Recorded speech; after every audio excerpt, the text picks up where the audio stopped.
안녕하세요. 함께 동양학을 공부해보는 시간입니다. 올해도 얼마 남지 않았는 것입니다. 올해 많은 성취가 있으셨는지요? 저는 올해 개인적으로 유튜브도 하게 된 한 해라서 많은 성취가 있었던 해로 저는 기억을 하고 있습니다. 그런데 이제 이걸 보시는 분들은 오늘 어느 정도 자신이 그 목표하는 바에 대해서 이루셨는지 한번 스스로 질문해 보시면 좋을 것 같습니다. 그런데 과연 올해도 이제 마지막으로 가고 있지만 올해 시작하는 1월달 있었을 거 아닙니까? 그러면 그때 계획했던 것들을 지금 이제 마무리를 하는 어떤 시기가 되어 가고 있으니 본인들이 아실 거 아닙니까? 올해 내가 과연 신년에 봤던 신년 운수대로 신수대로 자기가 이제 성취가 있었는지 한번 돌아보시면은 과연 사주를 보고 신수를 봤을 때 그게 어느 정도 몇 퍼센트 정도 내가 이제 지내온 일에 대해서 맞아 들어가는지를 한번 살펴보시기 바랍니다. 그런데 그게 어느 정도 맞다, 안 맞다 이런 결과를 두고 보면 과연 사주라는 어떤 그런 분야가 어느 정도의 확률을 가지고 인생사를 설명할 수 있을 것이다 라는 나름대로의 기준들이 생길 거 아닙니까? 그런데 안 맞는데 자꾸 사주에 매달릴 이유는 없겠죠. 그냥 심심풀이로 그냥 어떻게 나오나 어떤 호기심 천국 차원에서 그것을 살펴보는다, 가볍게 본다 이런 측면이면은 그러한 형태로 가시면 되는 거고, 그런데 정말 인생의 어떤 천리라는 게 있어서 사람이라는 게 팔자라는 게 있구나. 그러면 그게 어떤 식으로 가는지 어떤 진정성의 차원에서 좀 심각하게 어떤 이런 분야에 대해서 접근을 하고 싶다고 하시면 분명히 올 한 해에 복기를 하셔야 됩니다. 올 한 해 신수를 봤을 때 그 말을 했던 그런 내용이랑 자기가 1년을 걸어왔으니까 어느 정도 맞다 안 맞다 판단이 될 거 아닙니까? 그러면 이 사주라는 게 어느 정도 설득력이 있다 없다 그런 부분에 대해서 냉정하게 본인이 어떤 판단할 수 있는 기준을 가지고 사주를 바라봐야 되는 게 맞다라고 저는 봅니다. 무조건 사주를 보면은 맞다 안 맞다 이런 측면이 아닌 거죠.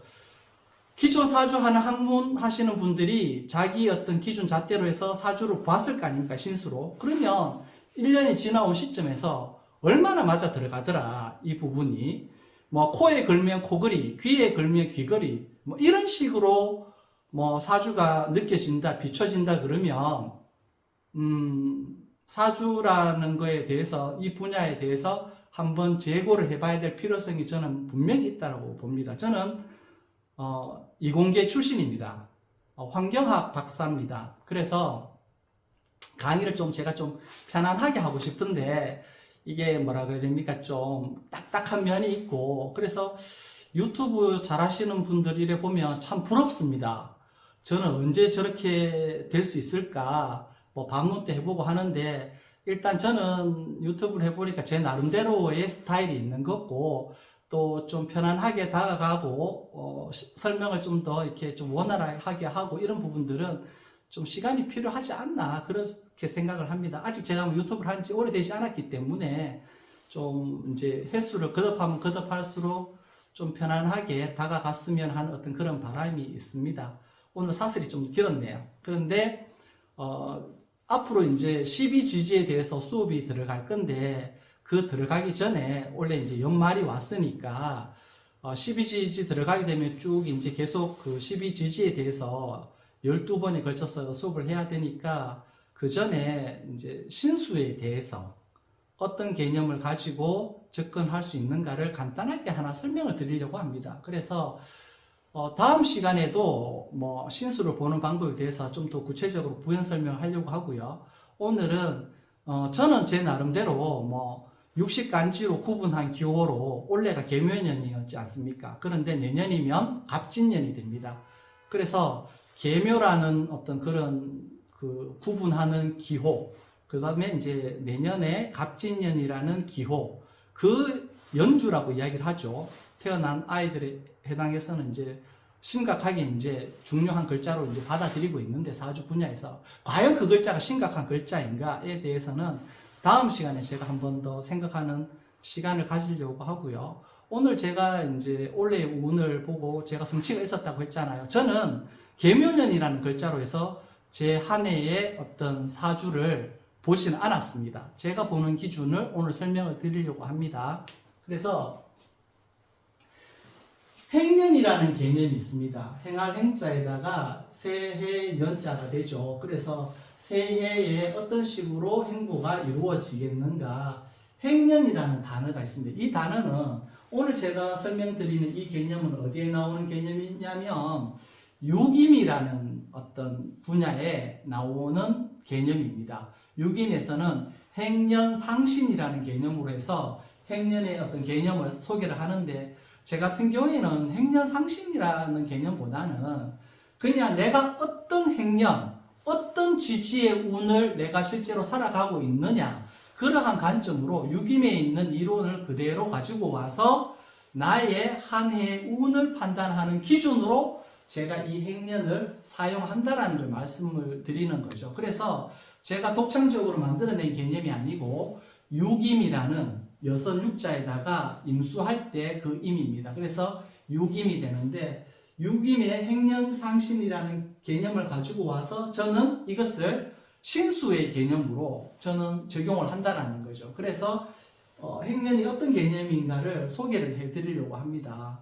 그래서 그 임자가 있습니다. 우리가 12운성을 이제 공부를 이제 하시잖아요. 그죠? 제가 뭐 12운성에 대해서 상세하게 설명을 하지는 않았지만, 피클 명리 선생님이 12운성에 대해서 잘 설명을 하시고 있으니까 그분 자료를 보면 12운성이 뭐라는지 이제 개념을 잡으셨을 거고, 저는 이제 결과만 가지고 말씀을 드립니다. 그래서 사람은 어떻게 잉태가 됩니까?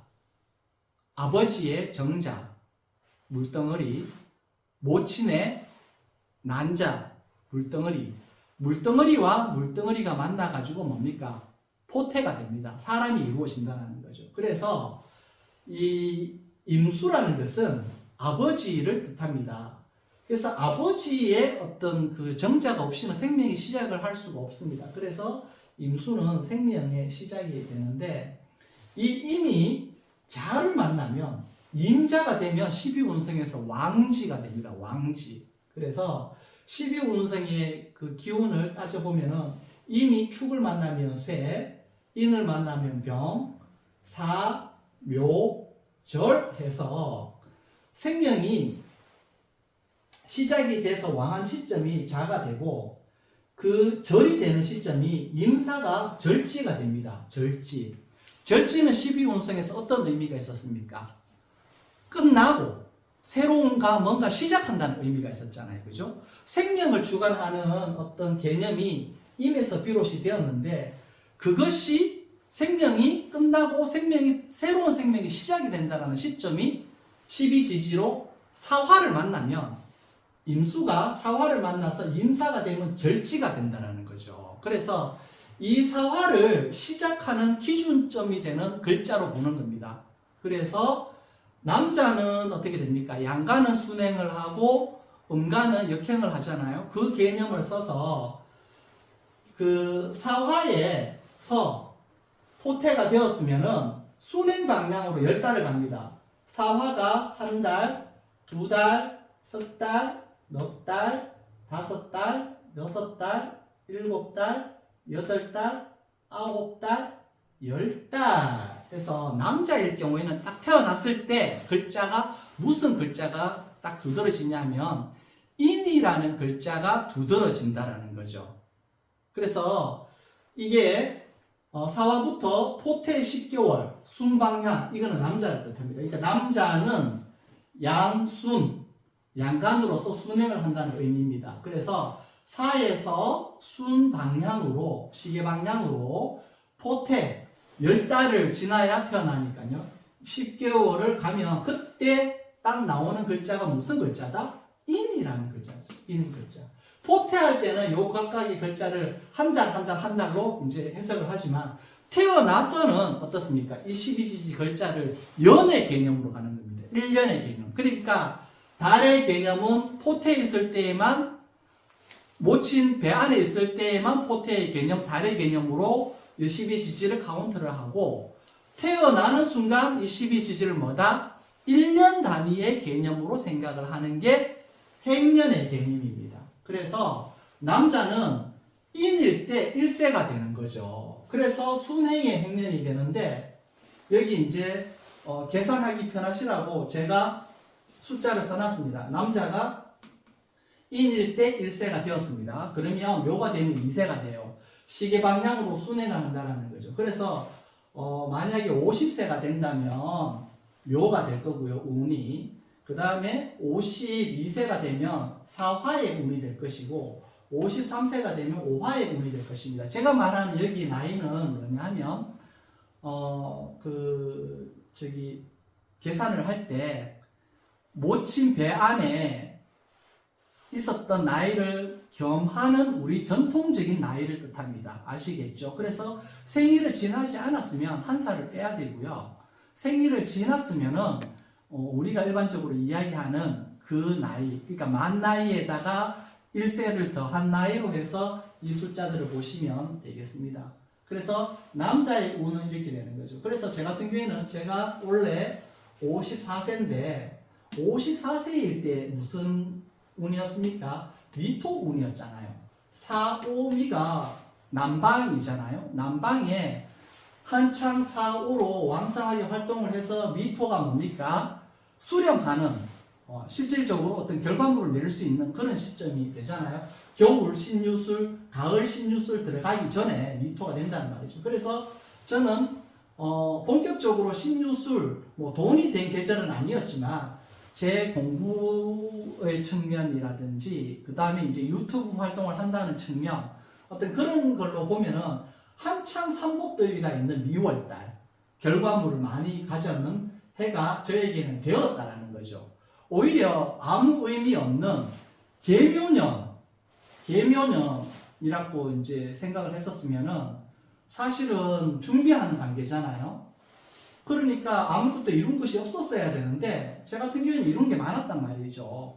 그랬을 때 이 행년의 개념으로 제 나이대에 맞춰가지고 미토의 어떤 개념으로 그 한 해 한 해 운대를 파악을 하는 게 훨씬 더 제 기준에는 실효성이 있었다. 계묘보다는 실효성이 있었다라는 거죠. 그래서 계묘보다는 이 미가 실효성이 있었다라는 것을 차이점을 생각해보는 시간은 다음 시간에 제가 설명을 드릴 거고, 이번 시간에는 행년만 설명드리기도 이제 좀 복잡하기 때문에 이것만 설명을 드리겠습니다. 그래서 사가 절지인데 이 절지에서 여자분 같은 경우에는 여자는 음역이라고 합니다. 역방향으로 간다고 합니다. 그래서 역방향으로 한 달, 두 달 해서 10달이 되면 신이라는 글자가 나옵니다. 신이라는 글자. 그래서 여자는 딱 나오는 순간 뭐다? 한 살을 먹는데 그 한 살이 신일 때 한 살이 된다는 거죠. 그래서 남자는 시계 방향으로 순행을 했지만 여자는 역행을 합니다. 그래서 같은 54세라 하더라도 여자는 초등학교 동기 중에 제 여자 동기는 묘의 대운을 갖고 있겠죠. 제 남자 동기들은 다 뭡니까? 미의 대운을 갖고 있겠죠. 그러면 그 남자, 여자 동기들이 다 똑같은 남자는 미, 여자 동기는 묘가 되지만은 그 사주 중에서도 차이가 날 수 있는 것은 뭡니까? 각각 태어난 달이 다 다르기 때문에, 또 태어난 시간이 다르기 때문에 미를 쓰더라도 그 태어난 달과 시간의 영향에 의해 가지고 이 미를 해석을 해야 된다는 거죠. 그래서 지금 행년이라는 기준을 지금 남자분, 여자분 제가 몇 살일 때 우리나라 전통 나이로 몇 살일 때 어떤 운을 가고 있는지에 대해서 제가 여기 잘 필기를 해놨습니다. 그러니까 힘들어하지 마시고 우리나라 나이로 생년월일을 지나야 됩니다. 생년월일을 지난 나이로 해서 이 운이 이제 작동이 되는 건데, 남자분일 때, 여자분일 때 제가 표로해서 해놨으니까 이 부분을 필기를 해놓으시고 자기의 운대를 어떤 운대를 가고 있는지, 해자축으로 가고 있으면 겨울 방향이니까 좀 준비하는 어떤 한 발짝 점프하기 위해서는 어떻게 됩니까? 개구리가 움츠렸다가 점프하듯이 움츠리는 시기가 해자축에 관련된다면 임묘시는 뭡니까? 이제 머리 빼꼼하게 내밀고 뭔가 시작을 해보는 거죠. 그 땅 위에 새싹이 파릇파릇 올라와서 뭔가 한창 자라 올라가는 그런 단계, 준비하는 과정. 해자축이 준비라면 나와가지고 자라 올라가는 과정이 이제 임묘진이 될 거고, 사오미는 뭡니까? 왕성하게 자라서 그 결실을 앞둔 시기. 그리고 신유술은 뭡니까?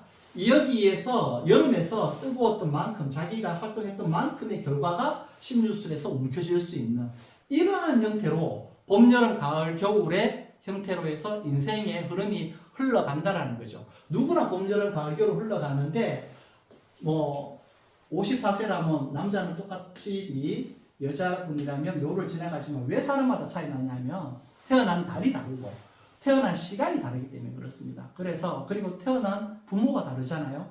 그 부모는 내가 전생에 얼마나 많은 복덕을 지었는가에 따라서 지금 현재의 부모가 나의 부모가 되었을 거란 말이죠. 그래서 결국은 뭡니까? 지금 내가 살고 있는 인생이라는 것은 나의 책임이라는 거죠. 내가 지금 현재 부모를 만난 이유가 있을 것이고, 그죠? 그리고 나의 조상을 만나는 이유가 있을 거 아닙니까? 다 조상의 응덕으로 해서 지금의 나가 있는 것이기 때문에 이런 부분들을 행년이라는 개념을 가지고 그 해의 신수를 한번 살펴보는 방법이 저는 개인적으로 이 행년이 굉장히 합리적인 개념이라고 생각을 합니다. 그렇죠? 왜냐하면 생명의 시작이 임수고 그 임수의 12운성의 어떤 그런 그 이론으로 해서 절지가 끝난과 동시에 시작이니까 이사라는 글자에서 열달을 포태해서 태어나서 남자는 인이 일세가 되고 여자는 역방향으로 가서 신이 일세가 된다라는 개념이 어떤 사유의 체계에 있어가지고 굉장히 설득력 있게 다가온다라는 거죠. 그래서 과연 계묘년이 올해 신수를 볼 때 이게 실효성이 있는 두 글자였는지에 대해서 또 행년과 비교해서 어떤 차이가 있는지에 대해서는 제가 다음 시간에 또 한 번 더 말씀을 드리고 12지지에 대해서 수업을 들어가고자 합니다. 왜냐하면 12지지 들어가 버리면 연속성으로 해서 12단계를 쭉 다 설명을 해야 되기 때문에 중간에 새로운 개념을 설명을 하기가 쉽지가 않을 것 같아서 다행히 또 지금 시점이 연말이고 또 신수를 또 많이 또 궁금해 하시고 하시기 때문에 과연 신수를 보는 게 지금 현재 보고 있는 그 신수의 개념이 올바른 개념인가를 제가 질문을 던지는 거죠. 저 같은 사람도 있어야 된다고 저는 생각을 합니다. 왜? 항상 궁금하거든요. 네, 궁금해서. 근데 그 질문하는 게 과연 어느 정도 이 설득력이 있고 질문 가능한 어떤 그런 영역인지, 질문을 잘하면 답도 잘 얻을 수 있잖아요. 그런데 어떠한 질문을 제대로 해야 되는지에 대한 어떤 그런 고민을 저랑 같이 이렇게 그 시간을 공유하시는 분들이랑 생각을 해보자는 취지에서 오늘 말씀을 드렸습니다.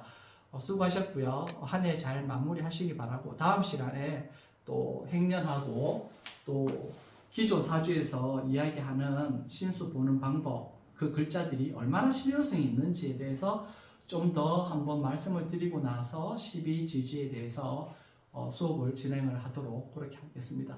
수고하셨습니다.